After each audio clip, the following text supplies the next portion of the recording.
Hey guys, welcome to the first Clash Royale episode of Clash Gaming with Chris.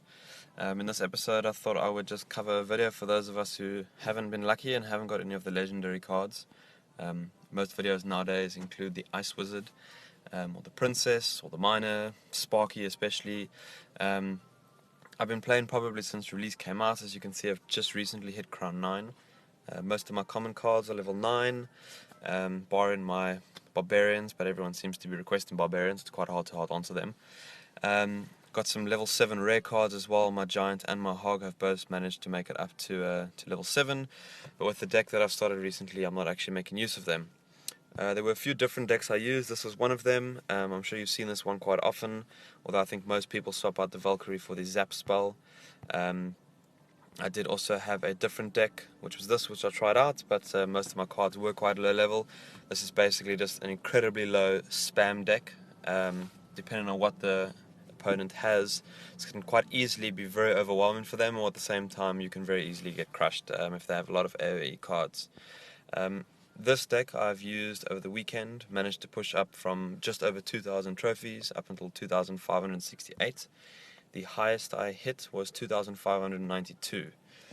Basically the idea with this deck is to get your elixir collectors down, to try and get as much elixir as possible, use all your cards except for the Royal Giant just to defend, and in your last 60 seconds when you have the double elixir, push with that Royal Giant as much as possible.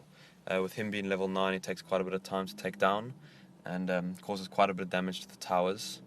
I'll just show you a replay or two. You can see by my log, my last 3 attacks were wins. Before that I'd lost 1, 1, lost 1, 1, 2, then I lost 2, 1, another 2.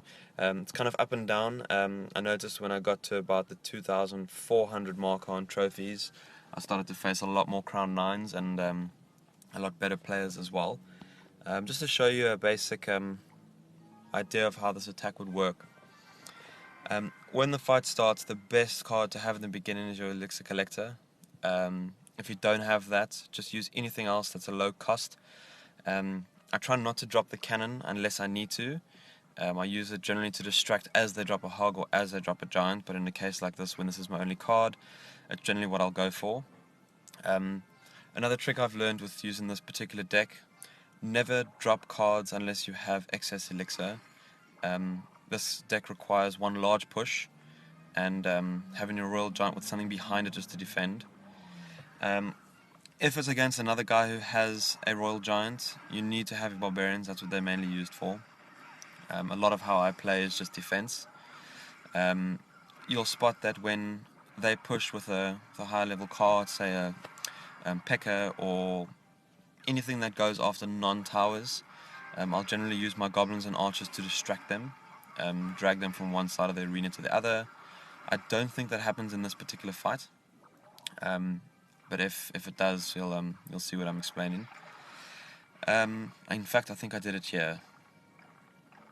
Yes. The idea behind this particular technique is to not allow the troop to get close to the tower, but to drag it into the middle where both towers will get it. You'll see I wait and then drop my cannon even further to the side. Unfortunately, this guy managed to have his Royal Giant. Royal Giant still tagged onto the tower though. My Barbarians pretty much got him down. He only got 2 shots off. In a scenario like this, I could be dropping my Musketeer to try and take out the dragon, but dragons do very little damage to towers, and they go down quite easily. So I'll wait for it to lock onto the tower, or actually just before that, distract it, and use my Musketeer to get it down. As you can see, I have done quite a bit of damage to his right hand side tower. That hasn't even been intentional, that's just excess troops like this. For some reason he wasn't defending very well, but you'll see now, same thing, drop troops in the middle, draw that P.E.K.K.A. away. I wasn't expecting the zap there, but I got the cannon down just in time. Now that we've hit the last 60 seconds, getting that Royal Giant pumped as often as possible is the way to go. Even if he's got a mini P.E.K.K.A. on him, he still manages to get off 4 or 5 shots, which do more than enough damage. Again, use the troops in the middle, drag them away. Sometimes I even drop the other troops just before the first set go down to drag away even more.